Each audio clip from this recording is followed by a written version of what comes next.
You wake up each morning believing you are free. You make choices: what to eat, where to work, who to love. You vote, you speak, you dream. But what if every one of those choices has been gently herded? What if the walls of your reality are so perfectly crafted, you mistake them for the horizon? Welcome to the most sophisticated prison ever built. One without bars, without guards, and without a name. You are about to learn how to see its architecture, and then how to walk through its walls. The prison isn't one structure, it's three nested systems, each more invisible than the last. First, the cultural sky, the atmosphere of normal you breathe from birth. The stories about success, the definitions of happiness, the unexamined shoulds that feel like gravity. Second, the institutional architecture, the schools, corporations, and systems that reward compliance and punish deviation with quiet efficiency. Third, the interpersonal web, the relationships and social circles that enforce conformity through love, approval, and the fear of exile.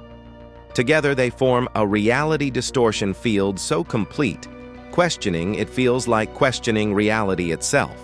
Your first realization: you are governed by contracts you never signed. The silent contract system operates on implication. In your family, we sacrifice silently so we don't acknowledge the cost. In your workplace, we're innovators but never question the founder's vision. In your culture, be yourself as long as yourself fits quietly. These contracts are invisible until you breach them. Then the enforcement begins. Not with lawyers, but with confusion, with wounded looks, with the phrase, "I just expected better of you." The silent contract weaponizes your own integrity against you. Observe any major societal shift. Notice the pattern. First, a problem appears, often genuine, often amplified. Public reaction is carefully channeled: fear, outrage, demand for action. Then, the pre-packaged solution is revealed, one that always, conveniently, requires you to surrender some freedom, privacy, or autonomy for safety or progress. This isn't conspiracy. It's simple engineering. The loop depends on emotional hijacking. By the time you question the solution, you're already afraid of the problem. Your freedom is traded for the illusion of security, and the transaction happens in your own panicked mind. The most brilliant manipulation limits not what you can do, but what you can imagine. This is your internal Overton window, the range of thoughts you consider legitimate, possible, or sane. Every system works to narrow that window. Certain ideas become extreme before they're even examined. Certain questions become inappropriate before they're asked. Your prison isn't just what you're told to think, it's what you've learned not to think. The borders of your imagination have been curated since childhood, and the curator is rarely named. Who builds this? Few are malicious architects. Most are innocent guards, people who enforce the system believing they're protecting you. Your mother who warns against impractical dreams because she fears your suffering. Your teacher who rewards compliance over curiosity. Your friend who jokes when you think too differently. They aren't jailers. They're fellow inmates convinced their cell is the whole world, and trying to protect you from the terrifying idea of freedom. This is why escaping is lonely at first. You're not fighting villains. You're waking up from a shared dream. Your first act of freedom: make the invisible contracts visible. This is contract archaeology. Start with one system: your family, your job, your religion. Ask, calmly and without accusation, what are the unspoken rules here? What behaviors are rewarded? What questions are discouraged? What would happen if I gently deviated? Write them down. Give them names: the loyalty tax, the conformity dividend, the silence premium. When you see the terms clearly, a magical thing happens. You can now choose to accept, renegotiate, or nullify. A visible contract can be broken. An invisible one owns you. You cannot always leave physically, but you can always leave mentally. This is cognitive emigration. the art of withdrawing your psychological citizenship from a system while remaining physically present. You show up to the family dinner, but you no longer seek validation from its rules. You do your job, but your sense of worth isn't stored in your title. You participate, but you don't invest.